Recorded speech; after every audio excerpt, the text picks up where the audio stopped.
진골추나 유경환입니다. 오늘은 많은 분들의 최고의 관심사이고 특히 여성분들한테는 평생의 숙제인 다이어트에 대해서 공부해 보겠습니다. 우리들이 평생 숙제로 생각하는 이 다이어트라는 단어, 이 다이어트가 과연 무슨 뜻일까요? 살 빼는 거? 뭔가를 줄이는 거? 가볍게 하는 거? 그런데 이건 다이어트란 뜻은 그런 뜻이 아닙니다.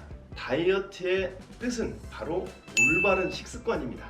사전적인 의미에서 찾아봐도 나와 있는 걸 보면 규정식을 하다, 음식물을 바르게 섭취하여 건강을 증진시킨다, 체중을 줄이거나 늘릴 목적으로 음식물을 바르게 섭취하는 것을 다이어트라고 기록해 나와 있습니다. 맞습니다. 다이어트란 바로 올바른 식습관, 바로 올바른 음식을 바른 방법으로 섭취하여 건강을 증진시키고 더 나아가 아름다운 몸을 만드는 것입니다. 2000년 전에 의학의 아버지라는 히포크라테스는 음식으로 못 고치는 병은 의사도 못 고친다고 그런 말을 할 정도로 바른 음식 섭취는 정말 무엇보다 중요하다고 강조했습니다. 그리고 비만을 비롯한 현대병들은 대부분 음식물을 바른 방법으로 섭취하지 못하였기 때문에 나타나는 대부분의 질병들입니다. 그럼 음식물을 바르게 섭취하지 못해서 나타나는 증상 중에서 오늘은 비만에 대해서 알아보겠습니다. 비만은 사실 모든 만병의 근원이라고 할 만큼 현대병에서 제일 비중을 많이 두고 있습니다. 각종 성인병, 허리병, 무릎병, 여러가지 질병들 등등 이루 말할 수 없을 만큼 많은 질병들의 원인으로 보고 있는데 그중 첫 번째 비만이라는 것이 나타나는 가장 큰 문제는 뭐니 해도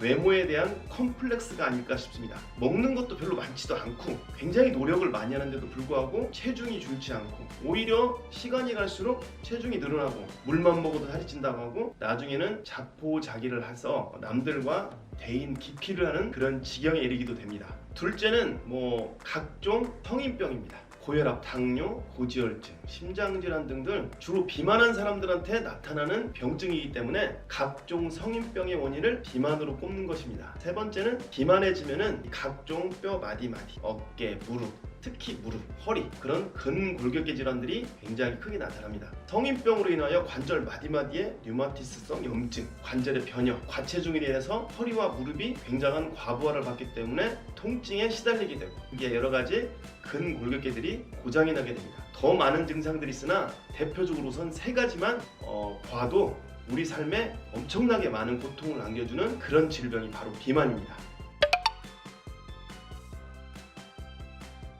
그럼 이런 병증을 만들어내는 비만은 왜 생길까? 이 비만의 원인이 무엇일까? 대표적이면서 가장 중요한 원인은 바로 바르지 못한 음식과 나쁜 식습관입니다. 현대는 수많은 음식들로 가득 차 있습니다. 자연이 스스로 만들어내는 음식을 제외하고라도 인공적으로 만든 수많은 음식들이 건강과 생명을 전혀 생각하지 않고 오직 맛과 또 돈만 위해서 만들어진 수많은 음식들이 그런 맛에 길들여진 현대인들은 스트레스 또 욕구불만으로 인하여 오로지 그런 맛만 추구하면서 그런 음식들에 길들여져 있습니다. 그 많은 스트레스 속에서 그러한 음식이 욕구를 해소해주고 스트레스를 풀어주는 거라고 잘못된 인식이 더욱더 그러한 음식을 찾게 만듭니다. 또 음식물을 섭취하고 또 소화가 잘 되려면은 음식 자체를 먹을 때 우리가 굉장히 어렸을 때부터 많이 들어오는 바른 방법으로 먹어야 좋은데 대부분은 그렇지가 못합니다. 너무 시간을 쫓기다 보니까 급하게 먹고 일정하게 식사를 하지 못하니까 배고플 때 폭식을 또 일삼고 일일 시간이 야간대에 많다 보니까 야식 같은 걸 하고 바로 지쳐 잠들다 보면은 위장과 식도의 기능도 떨어지고 또 중요한 부분이 하나가 바로 차가운 음식입니다. 이 냉장고라는 기계가 만들어진 이후로 우리는 참 너무 좋은 음식을 먹고는 있지만 너무 차가운 음식이 길들여져 가게 됐습니다. 또 그 시원함이 주는 행복감에 우리가 굉장히 많이 젖어 있습니다. 차가운 음식을 선호하는 그 서구 여러 나라의 모습을 보면은 차가운 음식이 우리 몸에 얼마나 많은 피해를 주는지 알 수 있습니다. 서구에 있는 분들은 얼음을 주로 많이 달고 삽니다. 몸이 엄청나게 비대한 분들이 많습니다. 또 한의학에서는 모든 만병의 근원이 바로 냉증이라고도 합니다. 차가운 음식이 몸에 체온을 내리면 우리 몸의 기능은 저하되고 차가움에 대비하기 위해 몸속에 지방이 축적되는 현상이 가속화됩니다. 배가 많이 나오셨거나 몸속에 내장 지방이 좀 많이 있다고 하신 분들은 차가운 음식으로 행복을 찾는 안일함에 그런 보상의 대가라고 보시면 딱 맞을 겁니다. 또한 변비의 가장 큰 원인도 바로 냉기라고 제가 지난번 영상에서 한번 설명을 드렸습니다. 장 운동의 가장 큰 저해 요소가 바로 차가운 음식이기 때문에 그렇습니다.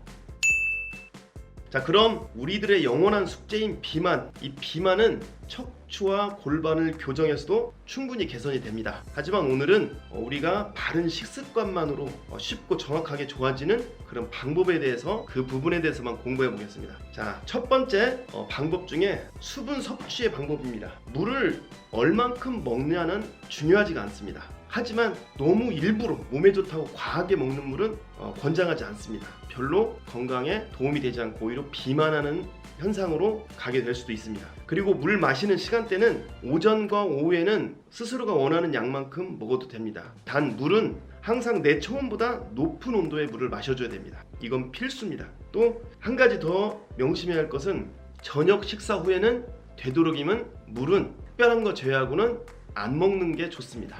혹시 먹게 되더라도 따뜻하게 소량만 먹어야 된다고 꼭 명심해야 됩니다. 자, 두 번째는 매 끼니마다 양파를 먹는 겁니다. 지금 드시는 밥상에 반찬 하나 추가하는 거라고 보시면 됩니다. 드시는 방법은 양파 껍질을 제거한 후 양파를 4등분해서 전자레인지에 약 2분에서 3분 정도 조리해서 드시면 됩니다. 조리 시간은 기호에 맞게 조금 2분이도 좋고 3분여도 좋고 4분여도 좋고, 나는 좀 푹 익히면은 4분, 나는 사각사각한 맛이 좋다 하면 2분 정도, 이렇게 해서 초장이나 아니면 된장에 찍어 드시면 됩니다. 렌지에 한 2-3분 정도 조리를 하면 이 양파는 매운맛은 사라지고 당도가 높아지며, 특히 가장 여러분들이 양파 먹고 나면은 고민거리가 바로 냄새입니다. 근데 렌지에 돌리고 나면은 그 냄새가 나지 않아서 좋습니다. 양파의 효능은 제가 특별히 말하지 않아도 잘 아실 겁니다. 그중 최고의 효능이라고 할 것 같으면은 일단 몸속에 축적된 지방과 또 노폐물이 자연스럽게 제거가 됩니다. 변비에 탁월한 효과를 주기 때문에 양파를 적극 권장합니다. 또 세 번째는 뜨거운 물을 소량씩 마시면서 운동하기입니다. 운동의 종류는 상관없습니다. 걷기도 좋고 집에서 러닝머신 뭘 해도 상관이 없습니다.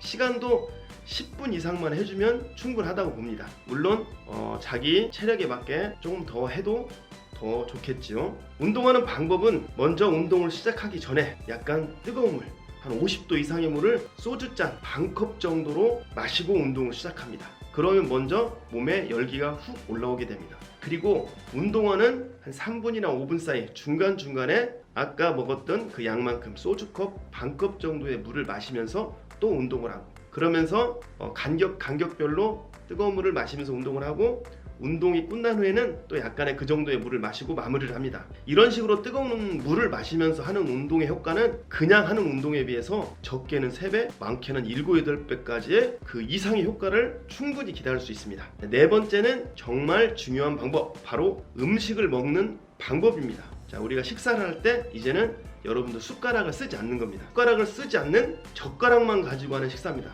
곧 국과 찌개 같은 그런 음식은 국물을 먹지 않는 겁니다. 젓가락으로만 먹어야 되기 때문에.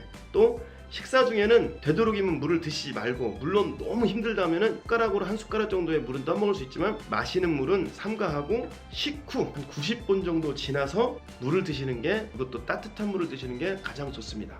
그래서 물이나 과일은 식후 90분 이상 지나서 먹는 것이 가장 좋고 반드시 이 방법을 따라야 됩니다.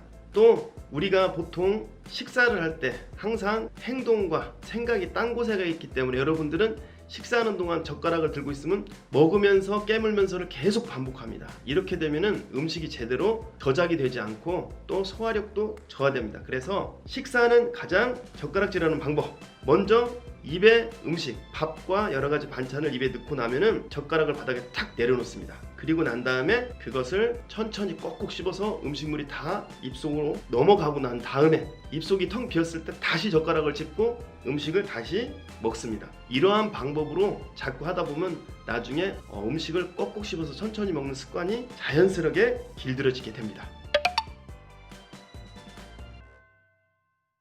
자, 이제 비만의 증상, 원인, 개선하는 방법에 대해서 공부해봤습니다. 비만은 습관으로 해서 만들어지는 병입니다. 습관이라는 것은 실은 사실 거미줄 같아서 한 가닥 정도가 한 가닥 정도 있을 때는 아무런 힘이 없는 게 바로 습관입니다. 하지만 그것이 계속 겹쳐졌을 때는 고래 심줄보다도 강해지는 게 바로 몸에 배어진 습관입니다. 이전에 나쁜 습관으로 비만이 되었거나 아니면 평생 비만과 성인병으로부터 자유로우고 싶다면 지금부터 바른 습관을 하나씩 지켜나가다 보면 정말 좋은 습관이 몸에 배이게 됩니다. 자, 따뜻한 물을 바르게 먹는 습관. 이제 앞으로는 젓가락만 써서 식사하는 음식을 먹을 때 물 종류는 섞지 않고 따로따로 먹는 습관. 식후에 물이나 과일은 90분 이상 지나서 따뜻하게 먹는 습관. 식사 끼니 때마다 양파를 렌즈에 익혀서 먹는 습관. 또 운동할 때 뜨거운 물을 중간중간에 조금씩 마시면서 운동의 효과를 극대화시키는 그런 습관 등등, 이런 습관을 잘 꾸준히 지켜나가다 보면은 이게 바로 몸에 배여서 나중에는 자연스러운 행동으로 나타나게 됩니다. 이제부터는 올바른 식습관과 지금까지 말씀드린 이런 여러 가지 습관들을 꾸준히 유지해서 건강하고 날씬한 몸을 유지해 나가시기를 바랍니다. 감사합니다.